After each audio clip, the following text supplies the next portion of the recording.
It's one thing to hear about political tension on the news, but it's entirely different when it starts affecting everyday lives, right? Lately, the diplomatic strain between Canada and India has been making headlines, but what does it really mean for people like you and me, especially for those who have left everything behind in India to start a new chapter here in Canada, such as students, professionals, and families? Today, let's break it all down. How are these tensions playing out on the ground? What are the real world impacts on common people, immigrants, and students from India? And most importantly, what does it mean for the future of their lives here in Canada? Stick with me because this is more than just news.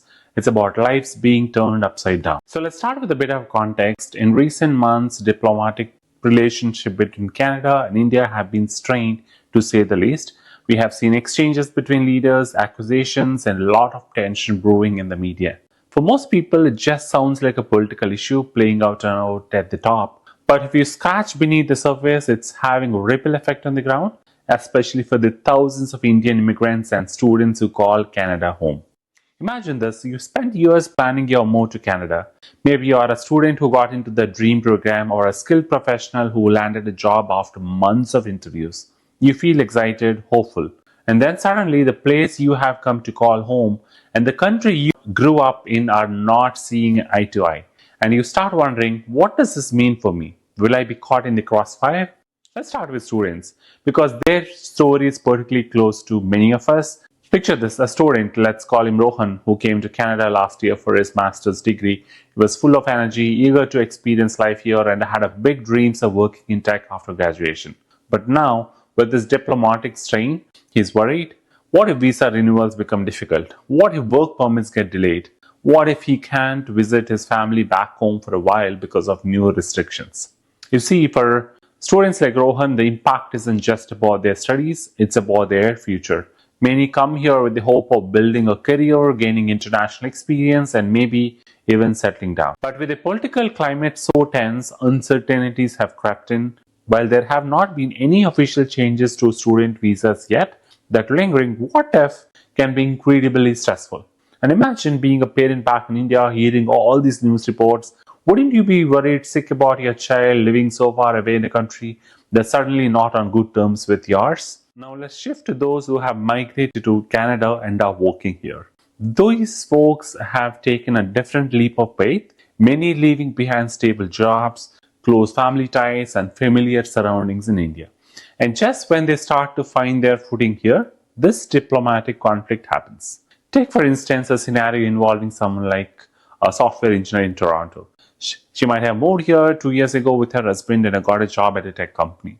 Things were finally falling into place for them, but now this individual is worried. What if the tension affects the company's ability to hire talent from India? What if immigration policies come into play that make it harder for them to bring over their aging parents for a visit? Even if there aren't immediate changes to immigration laws, the uncertainty is enough to cause sleepless nights. For those hoping to apply for permanent residency or a visa extension, the fear is real. What if my application gets delayed or scrutinized more because of all of this that's happening? And it's not just the policies, it's everyday interactions too. Imagine this individual noticing a subtle shift in conversations at a workplace. Some coworkers start bringing up the tension more often, even in light-mannered ways. It creates a sense of otherness, like a line has been drawn between who is from India and who is not. It's as if suddenly this political rift is casting a shadow over her life that she didn't ask for. But the story doesn't end with just students or skilled workers. There's also the impact on small business owners, especially those who cater to the Indian community. Let's consider a hypothetical scenario. You run an Indian grocery store or restaurant in cities like Brampton or Surrey, where a large chunk of your customers are from the Indian community. You are worried that if the political climate worsens, fewer people might come to Canada from India in the coming months. And that impacts your business. And it's not just businesses that directly serve the Indian community. The impact can be felt in other areas like technology, healthcare, and education. And these are sectors that have a strong workforce from India. So when tensions rise, there's a risk that some companies might slow down hiring from abroad, or that fewer students might choose Canada as their destination, with a lot of changes that are already happening. Over time, this can shape the very fabric of local communities that have become vibrant because of the contributions of Indian immigrants. Imagine walking through a neighborhood where you used to see bustling Indian stores and cultural events, but now there is a noticeable quiet. It may sound dramatic, but that's the kind of change that people fear when politics starts influencing everyday life.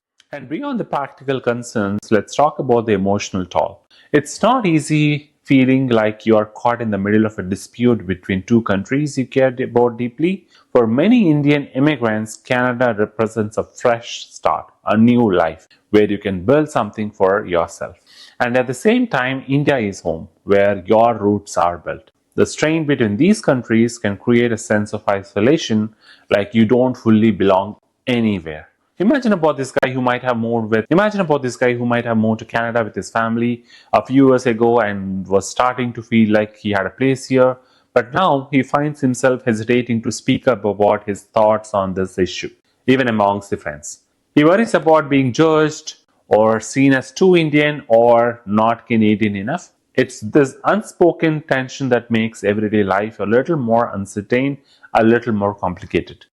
So, where does all this leave us? It's important to remember that diplomacy and politics are often beyond our control, but the way they impact us on an individual level is deeply personal.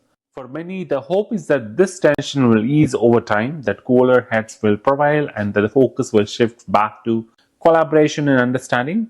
However, there's also a sense of vigilance among the Indian community in Canada. People are watching closely, trying to understand how things might change and what they need to do to protect their future. It's not about panic, but about preparation, thinking about plan B if things don't improve.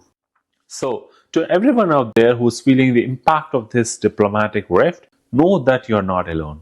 Whether you are a student worried about your studies, an immigrant thinking about your next visa renewal, or a professional wondering how this will impact your job.